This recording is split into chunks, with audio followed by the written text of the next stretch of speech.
Shikues të ABC News, ju përshëndes, unë jam Fabila Hoxha, jemi së bashku në hapësirën Breaking News për të parë zhvillimet më kryesore. Këtë transmetim do ta nisim me një ngjarje të rëndë, do të flasim për një aksident që ka ndodhur pas mesnate në Golem, ku 2 persona kanë humbur jetën, viktimat lëviznin me një motor. Do të jemi në këtë moment me kolegun Leonida Musa. Leonida, atëre, kush janë personat që kanë humbur jetën në këtë aksident dhe si ka ndodhur kjo ngjarje? Përshëndetje Fabiola, në fakt rreth orës 12:30 të mëngjesit të sotëm, 2 persona të cilët ishin duke udhëtuar me motor nga bregu i detit për të dalë në rrugën dytësore të aksit Plepa Golem, kanë humbur kontrollin e automjetit dhe motormjetit dhe përpasoj janë përplasur me murin e hotelit, një prej hoteleve këtu në zonën e Golemit. Përplasja ka qenë fatale, të 2 personat të cilët ishin duke udhëtuar kanë humbur jetën me njëherë në vendin e ngjarjes. Njëri prej tyre është identifikuar tashmë nga ana e policisë së Durrësit, është shtetas jeton Luzati, 44 vjeç, nga kryeqyteti, ndërsa personi tjetër i cili udhëtonte me të është ende i pa identifikuar pasi nuk ishte me vete mjet identifikimi. Policia ka ardhur menjëherë në vendin e ngjarjes për t'u dhënë ndihmën e parë mjekësore, por ka qenë e pamundur që 2 personat, 2 të rinjt pra të mbjetonin për shkak të përplasjes fatale. Është paksa e çuditshme, Fabiola, vendi në të cilin ka ndodhur automjeti, ka ndodhur aksidenti, por edhe se si mund të kenë humbur jetën 2 persona në një vend të tillë, le të themi. Rruga kryesore është pikërisht në vendin ku ndodhem aktualisht, vendi ku ata janë përplasur është vetëm 3-4 metra larg rrugës kryesore, pra kanë kaluar bordurën e trotuarit dhe përpasoj janë përplasur port, le të themi në kolonën e hotelit i cili ndodhet pikërisht në buzë të trotuarit. Si duket përplasja ka qenë e fortë, ja duket edhe pamjet që ne përcjellim aktualisht, është pikërisht vendi i cili janë shkallmuar 2 pllaka nga kolona. Kjo ka qenë dhe dinamika e aksidentit, por ajo që më bë çudi është fakti se si mund të kenë ndërruar jetë 2 persona me një aksident, le të themi, të tillë. Nuk dihet shpejtësia me të cilën ata kanë qenë duke udhëtuar për hir të së vërtetës, pasi kjo është ajo dhe misteri i kësaj dinamike të fortë të këtij aksidenti, pasi mund të ketë qenë me shpejtësi të lartë, ose unë nuk e kam si informacion, por mund të kenë qenë edhe pa skafandrat përkatëse. Çka do të thotë që kanë përplasur me njëherë kokën në kollonë dhe përpasoj kanë ndërruar jetë. E kuptoj. Mirë, besoj se timet do ta zbulojnë të plotë edhe këtë ngjarje. Leonida, faleminderit për informacionet.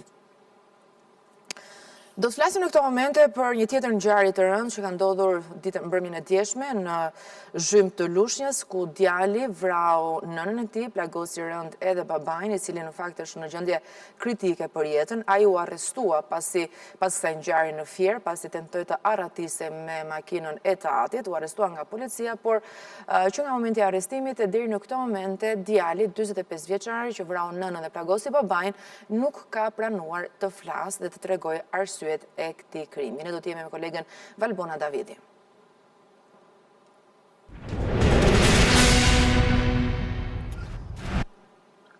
Për cilat arsye Valbon nuk pranon të flasë 45 vjeçari, për çfarë kreu? Po, mund të jenë të paktën 2 arsye, Fabiola. E para, një tronditje e rëndë psikike që zakonisht ndodh tek njerëzit normal kur ata kryejnë vepra të rënda, veçanërisht ndaj familjarëve, dhe e dyta mund të jetë një situatë e vazhdueshme e 45 vjeçarit që nuk përfundon këtu ose nuk ka nisur këtu, por më herët. Për shkak të gjendjes së tij të rënduar mendore, sikundër shprehen banorët e zonës, që në fakt orienton në një farë mënyrë hetimin tek fakti se 45 vjeçari është në gjendje të tillë pasi ka qenë përdorues droge për shumë vite. Mbetet për të sqaruar nga policia e Fierit nëse kemi të bëjmë me një person i cili vuan nga depresioni apo probleme të shëndetit mendor, siç mund të jetë skizofrenia, dhe këtë e them për faktin se burime pranë komisariatit të policisë së Fierit thanë se nuk ka folur asnjë fjalë përpara hetuesve, por bën gjeste të pakuptimta të ngjajshme me personat, me gjeste të personave që vuajnë nga kjo sëmundje mendore.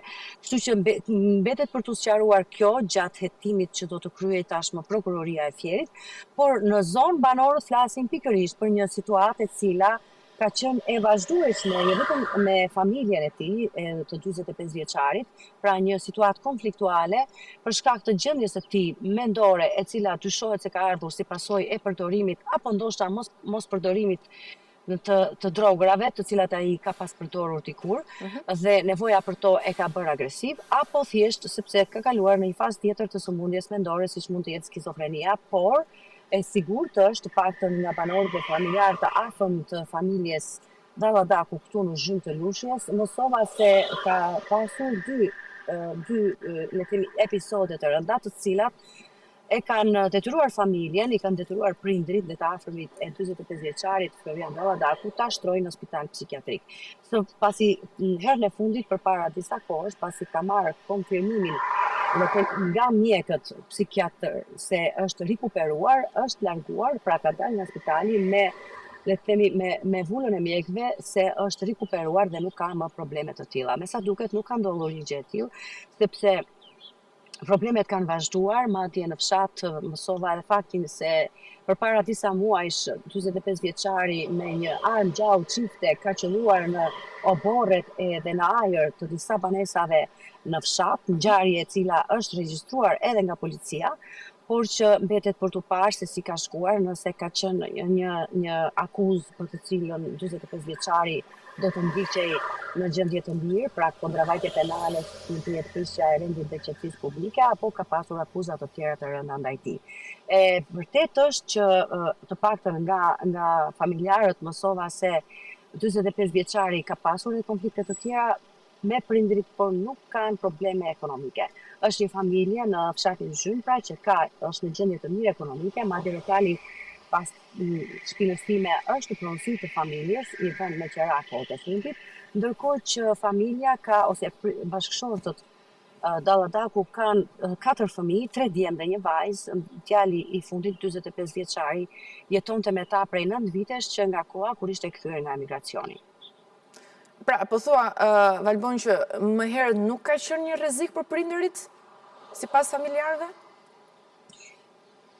Sipas familjarëve dhe sipas banorëve të zonës, ka qenë konfliktual pas kthimit të tij nga emigracioni, pra 9 vite më parë të probleme, për shkak se ka qenë përdorues droge. Pra, ka qenë përdorues droge dhe ndoshta një tentativë për të rikuperuar apo për të mos qenë më i varur prej drograve, detyruar ose ka bërë që ta dërgojnë në spital psikiatrik për rehabilitim.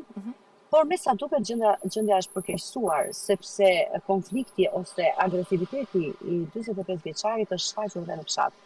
Ka patur dhe probleme të tjera me familjarët, por jo në këtë pikë që të ndrej armët apo të sulmoj prindrit e tij. Ka patur probleme të tjera si pasojë e sjelljes së tij agresive për shkak të përdorimit të drogave, por nuk ka patur probleme në lidhje me gjendjen ekonomike, çka mund ta përbënte një motiv, Fabiola, një motiv që 45 vjeçari të përkeqësohej nga gjendja e tij shëndetësore, sepse mendore sigurisht, sepse nuk ka patur mangësi ose probleme që mund të kenë lindur si pasojë e pretendimeve të tij përpara apo për të drejta të tjera që mund të ketë kërkuar.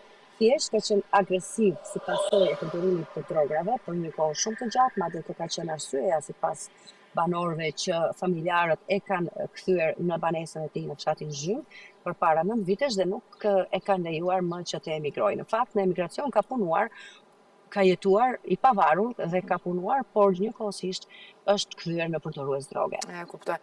Ti ke marrë një intervistë dhe ke pyetur më saktë edhe një banor të zonës i cili tregon edhe për eksperiencat të tilla jo të këndshme me 45 vjeçarin, le ta ndjekim.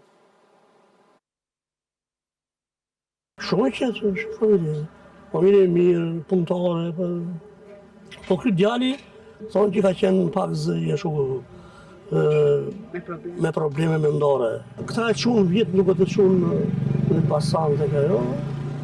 Edhe si këtë beri këtë polvin e madhe, se kishte probleme me familje edhe për para. Ka qenë qitë problematika që po se që është e kësi nuk e di. Nuk e di se si shpuna problemi tani po. Mirë, Valbon, unë të falenderoj për këtë raportim të drejt për drejt.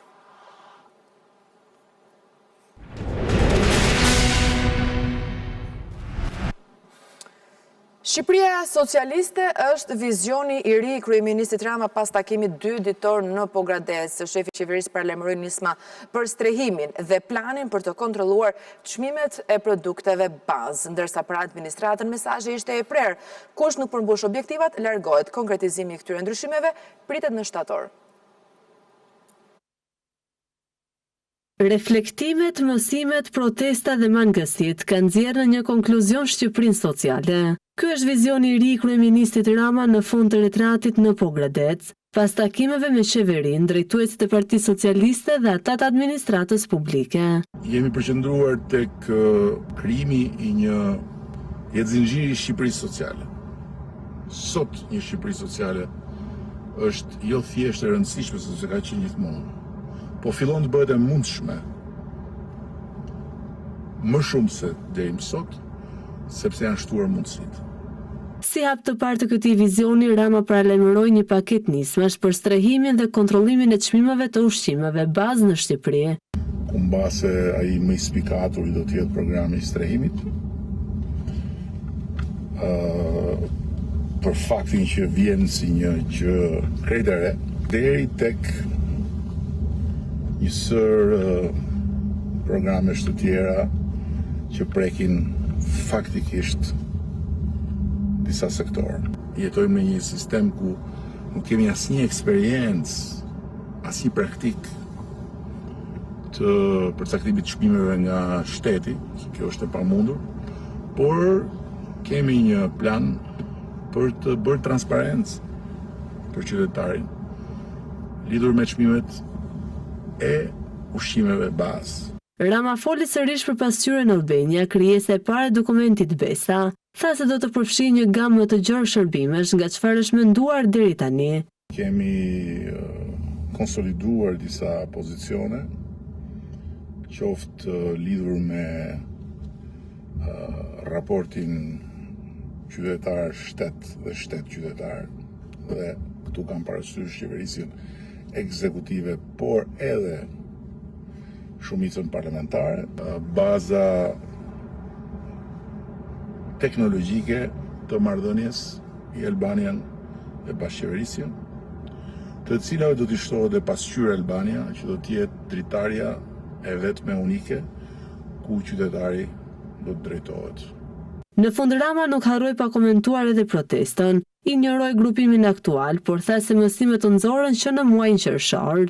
Sigurisht që ka të gjithë drejtë vend të vazhdoj të ekzistojë për sa kohë ka fuqinë dhe ka edhe karburant. Kjo ngjan shumë me ato jashtënxjerrjet e zakonshme të opozitës vetë asgjësuar.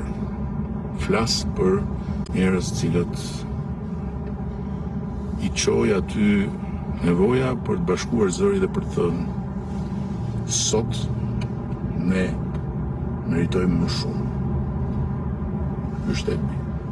Megjithatë, ky fund i gushtit mbetet pa surpriza. Qeveria apo partia do duhet të presi shtatorin për lëvizjet e reja. Objektivi i Ramës tani është administrata. Në mbledhjen me dyert të mbyllura të kësaj të hënë, Rama dëgjoi me vëmendje çdo ministër që raportoi në rresht të parë, por mesazhin e kishte për rreshtin e dytë, drejtuesit e institucioneve të administratës shtetërore.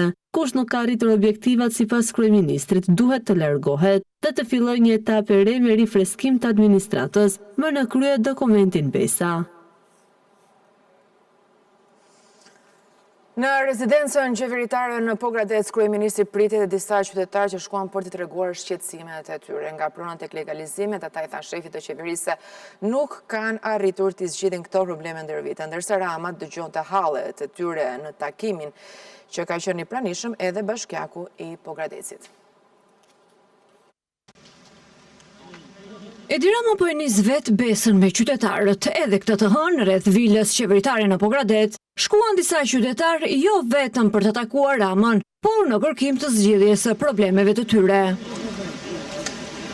Ata nuk pritën deri në fund të takimit me kabinetin qeveritar, por Rama ndërpreu mbledhjen për t'i pritur. Në fund, qytetarët folën pozitivisht dhe thanë se kreu i qeverisë u premtoi zgjidhje të shpejtë për problemet e tyre. Kryesisht ato lidheshin me legalizimin e banesave apo letrat e pronave të tyre që prej vitesh nuk kanë arritur t'i marrin. Kisha një problem shumë që kam vite që e kërkoj për certifikatën e pronësisë dhe për një pronë tjetër që nuk marrë certifikatën e pronësisë dhe kryeministri më dëgjoi me shumë interesim dhe tha që do ta shikojë dhe do ta zgjidhë këtë problemi. Kërkesa ime ishte për shtëpinë në Izberisht Tiranës. Kam qenë 2009 e kam marrë atje, edhe nuk e kam marrë akoma. Vetë të reparti ushtarak jam. E për të shenë lafën e tha mirë, për të kredim dhe ishte bëjë, kur ti mbaroj puna here, akoma më mirë do bëjtë. Disa prej tyre shkuan me letra në dorë për të kërkuar zgjidhjet e kryeministri. Kemi probleme me shtëpinë, kemi 35 vjet në sherr me një komshi që na ka hyrë në pjesën tonë të shtëpisë. Bashkia e zvarrit, Korça e purë të prishet, ai se prish. Për truallin dhe shtëpinë që kam patur, atje se nuk e kam në letër. Përgjigjen mua mala që do të sqaroj me kryetarin e bashkisë. Në takim ishte i pranishëm dhe kryebashkiaku i Pogradecit, Ilir Xhakolli, ndërsa në vim do të duhet u përgjigjet qytetarëve që kanë pronën në këtë bashki. Këto ditë Rama ndërkohë prezantoi dhe platformën Pasqyra Albania, një dritare e re në të cilën qytetarët mund të kërkojnë zgjidhje të problemeve të tyre nga administrata shtetërore. Për të qenë sa më pranë zgjidhjes së problemeve të qytetarëve, qeveria do të krijojë platformën e re Pasqyra Albania, përmes saj shqetësimet e njerëzve nga zyrat e administratës synohen të zgjidhen brenda 2 javësh. Platforma do të jetë ndarë në 2 seksione. Flamingo Mirror do të mbledh ankesat, ndërsa Radar do të mundësoj gjurmimin e tyre në kohë reale. Nga dokumenti Besa në dorë të socialistëve tek Pasqyra Albania në dorë të qytetarëve, ishte ky dokumenti i ri që gjetën ministrat në ditën e dytë të takimeve të kryeministrit Edi Rama me socialistët. Kemi diskutuar edhe për pasqyrën unike, Pasqyra Albania. Pasqyra Albania do të jetë një platformë e re digjitale, projekti së cilës është gati për mënyrën e të funksionuarit. Kjo dritare e re digjitale do të funksionojë me 2 seksione. E para Flamingo Mirror ose pasqyra e flamingove, që duket se vjen si rezultati shqetësimeve të ngritura gjatë protestave në bulevard. Flamingo Mirror është platforma ku qytetarët do të mund të ngrenë shqetësimet e tyre dhe të raportojnë problematika të pazgjidhura nga administrata shtetërore. Edhe më parë qeveria socialiste ka hapur të tilla dritare, por Pasqyra Albania ka një dallim që mundsohet nga opsioni i dytë që quhet Radar. Kjo është dritare që u jep mundësinë qytetarëve që ngrenë shqetësimet e tyre në platformë ta gjurmojnë atë. Në Radar qytetari do të ndjekë në kohë reale statusin e ankesës së tij. Gjurmimi nis brenda 48 orëve. Qytetarët do të kenë të pranishëm të gjithë institucionet dhe ku ambicia është që më herë se vonë të arrijmë në pikën që çdo kërkesë, çdo shqetësim, çdo hall i qytetarit drejtuar institucioneve të jetë si një pako dhe nga ana tjetër shteti, qeveria, institucionet ndjekin përgjegjësitë. Afati për t'i dhënë zgjidhje qytetarëve të cilët ankohen nga administrata është 2 javë. Ky është synimi, ndërkohë që më parë ka funksionuar portali bashkëqeverisjes Me Shqipëria që duam. Virusi i Nilit perëndimor konfirmohet për herë të parë në Shqipëri. Rasti është evidentuar në Korçë te një 72 vjeçar që ndodhet nën kujdesin e mjekëve në spitalin rajonal. Ekspertët shpjegojnë se virusi transmetohet përmes mushkonjave të infektuara dhe në raste të rralla mund të shkaktojë komplikacione të rënda neurologjike. Në Shqipëri konfirmohet rasti I parë me virusin e fentanilit. Pacienti është një 72 vjeçar nga qyteti I Korçës. I moshuari ndodhet nën kujdesin e mjekëve në Spitalin Rajonal të Korçës, ku po merr trajtimin e nevojshëm, ndërsa ndodhet në gjendje të rëndë shëndetësore. Sipas të dhënave të drejtanishme, mësohet se 72 vjeçari ka kaluar një pjesë të konsiderueshme të kohës në ambiente të gjelbërta të qytetit, ku dyshohet se është pickuar nga një mushkonjë e infektuar. Pas shfaqjes së simptomave dhe kryerjes së analizave laboratorike, rasti ka rezultuar pozitiv me virusin e Nilit perëndimor. Ndërkohë, sipas Ministrisë së Shëndetësisë, janë testuar rreth 30 mostra të rasteve të dyshuara për infeksion të Nilit perëndimor, të cilat kanë rezultuar negative. Por situata në Shqipëri vjen në një kohë kur virusi po qarkullon edhe në disa vende të rajonit dhe Evropës, si në Maqedoninë e Veriut, Greqi, Itali dhe Kosovë. Sipas ekspertëve të epidemiologjisë, ethet e Nilit perëndimor është një sëmundje zoonotike që qarkullon kryesisht te zogjt dhe që prek sistemin nervor, por sëmundja kalon tek njerëzit nga pickimi I mushkonjave, ku disa prej tyre janë bartës të këtij infeksioni dhe nuk transmetohet nga njeriu tek njeriu. Sipas ekspertëve të shëndetësisë, shumica e personave të infektuar nuk shfaqin simptoma, ndërsa në rastet kur ato shfaqen mund të përfshin temperaturë, dhimbje koke, dhimbje muskujsh, të përzjera dhe të vjella.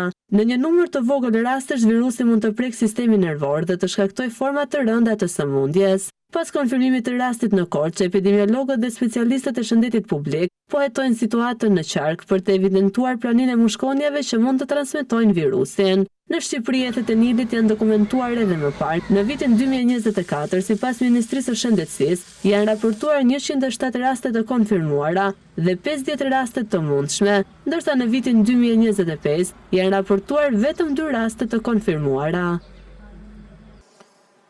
Ka hyrë në fuqi ligji I ri I policisë së shtetit, sipas ndryshimeve të miratora në kuvend, drejtuesit vendor të policisë dhe shefat e komisariateve nuk do të zgjidhen me garë, por do të emërohen nga drejtori I përgjithshëm, ndërsa afati I rritjes në grad për oficerët e policisë shkurtohet nga 5 në 4 vjet. Prej kësaj të hëne, me hyrjen në fuqi të ndryshimeve në ligjin për policinë e shtetit, drejtori I përgjithshëm I policisë do të ketë kompetencë të kryejë ndryshime në nivelin e drejtorive vendore dhe të komisariatëve. Mënyra e emërimit të drejtuesve të drejtorive vendore dhe komisariateve nuk do të jetë më me konkurs praktik, e ndjekur që prej vitit 2024, kjo kompetencë tashmë I rikthehet drejtorit të përgjithshëm të policisë së shtetit. Ndryshimet e miratuara në kuvend me 23 korrik përfshin gjithashtu rregulla të reja për sistemin e gradave, karrierën e efektivëve dhe organizimin e strukturave drejtuese të policisë së shtetit. Sipas ligjit të ri, afati për kalimin nga grada komisar në kryekomisar dhe nga kryekomisar në drejtues shkurtohet nga 5 në 4 vite. Në raste të veçanta, kryepolici mund të miratojë ngritje në grad edhe përpara afatit për efektiv që dallohen për akte heroike apo rezultate të larta në luftën kundër krimit. Një tjetër ndryshim lidhet me postin e drejtorit të përgjithshëm të policisë së shtetit pas përfundimit të detyrës. Ai do të jetë sërish në radhët e policisë me gradën drejtues I parë. Ai mund të vijojë karrierën në funksione të tjera, përfshi role këshilluese apo akademike në Akademinë e Sigurisë. Pas ditësh përballje me flakët, shumica e zjarreve në vend janë shuar. Sot në mëngjes raportohet vetëm për 3 vatra aktive në Dajt, Bulqiz dhe Dibër. Pas ndërhyrjeve nga toka dhe nga ajri, situata e zjarreve në vend po përmirësohet. Shumica e vatrave janë vënë në kontroll, ndërsa ekipet e emergjencave vijojnë betejën me flakët në 3 vatra që mbeten aktive. Vatrat aktive raportohet se janë në malin e Dajtit, në Ballenj dhe Qafhelmës. Në malin e Dajtit, gjatë ditës së djeshme u angazhuan 30 efektiv të forcave të armatosura dhe 30 efektiv zjarfikës, ndërsa për shkak të terrenit të vështirë u aktivizua edhe një helikopter I forcave të armatosura. Operacioni vijon, por nuk ka rrezik për zonat e banuara. Në Ballenj të Dibrës, vatra vijon aktive, por është në terren të thepisur dhe shkëmbor. Për shuarjen janë angazhuar forca zjarfikëse, ndërsa nuk paraqet rrezik për zonat e banuara. Edhe në Qafhelmës të Bulqizës, vatra vijon të jetë aktive, por po mbahet nën monitorim pa rrezik për zonat e banuara. Situata paraqitet më e përmirësuar në Puk, në zonën e Tërbunit, Gojanit dhe Gjegjanit. Zjarri është shuar plotësisht, ndërsa zonat vijojnë që të mbahen nën monitorim. Për menaxhimin e situatës në terren janë angazhuar në total 370 forca operacionale, 22 automjete zjarrfikëse, 1 ekskavator i rënd me zinxhir dhe 3 helikopter.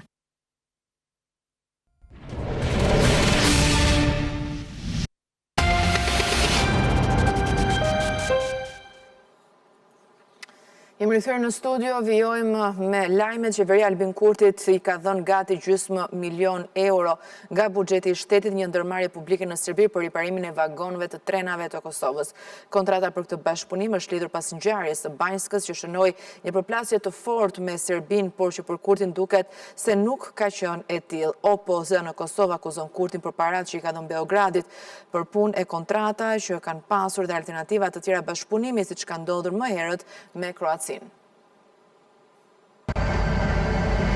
Albin Kurti je para Beogradit. Vagonat e ndërmarrjes publike të transportit hekurudor në Kosovë janë dërguar në Serbi për t'u riparuar dhe janë rikthyer përsëri në vend. Ministria e Ekonomisë ka paguar 423.000 euro për rregullimin e tyre. Në daljen e saj publike më 16 korrik të vitit 2026, Ministria e Linjës Artane Rizvanolli foli për sukses në mirëmbajtjen e linjës hekurudore, por nuk tregoi vendin me të cilin po bashkëpunonin, edhe pse Serbia nuk ishte i vetmi opsion. Përpyetjen se pse qeveria po bashkëpunon me Vučić në kohën kur ajo publikisht shfaqet kritike ndaj bashkëpunimit ekonomik me Serbin, nuk ka një përgjigje. Mediat në Kosovë shkruajnë se Kurti është në dieni të kontratës së nënshkruar në 2024, edhe pse në të kaluarën kjo ndërmarrje publike ka bashkëpunuar për riparime të tilla me Kroacinë. Opozita e kritikon qeverinë sepse riparimet janë kryer pak më shumë se një vit pas sulmit në Banjsk, duke argumentuar se është kontradiktore që para publike të Kosovës të shkojnë për biznes në Serbi. Lajmi u bë publik pas një komenti në Facebook nga një punëtor i Trajnkos, ndërmarrjes publike të hekurudhave, i cili publikisht shkruajti se vagonët po riparoheshin në Serbi. Pas këtij akti, punojësi Azdren Ademi u shkarkua nga puna, sipas tij padrejtisht, edhe për këtë ndërmarrja publike nuk ka dhënë një sqarim. Me sa duket, kryeministri në detyrë ka një tjetër qendrim publik për Serbinë dhe tjetër standard në raportet ekonomike me ta. Nga fabrika e pejës, kafja shqiptare e rajonit po zgjerohet në tregjet ndërkombëtare. Prince Cafe raporton rritje të eksporteve me 20% çdo vit, ndërsa produktet e saj tashmë kanë bërritur në disa prej tregjeve europiane, në lindjen e mesme dhe Amerikë. Rritja e prodhimit dhe investimit në teknologji po japin kompanisë mundësi të zgjerojë më tej praninë e saj jashtë vendit.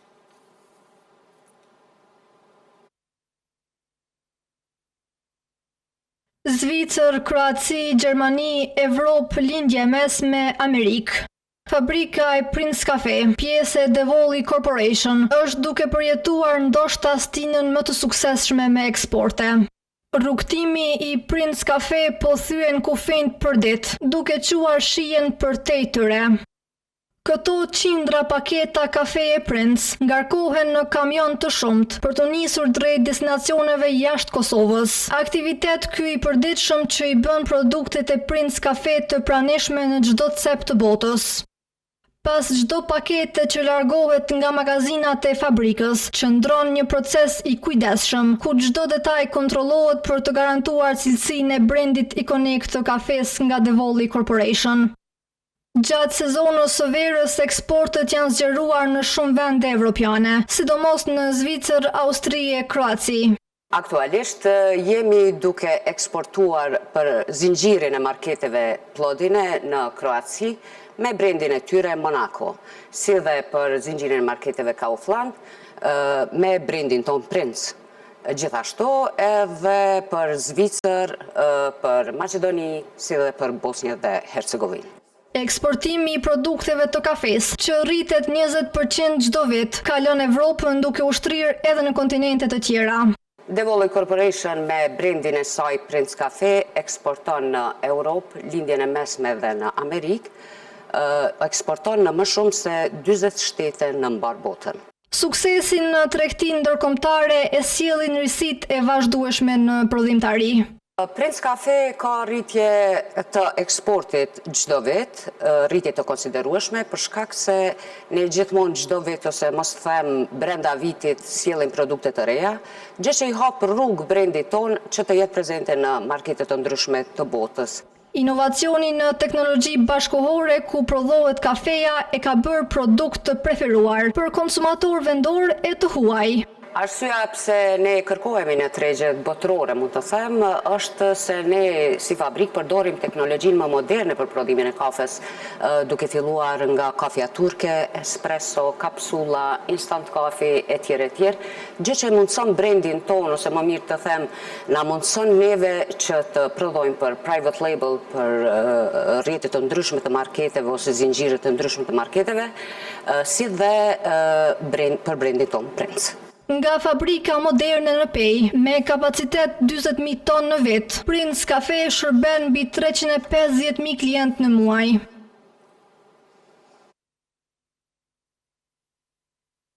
Tona BC News Pikal për tjera zhvillimin, na gjeni gjithashtu në radio në frekuencat 105 FM. Mirë, në orën 11 do të jemi sërish bashkë, qëndroni me ABC.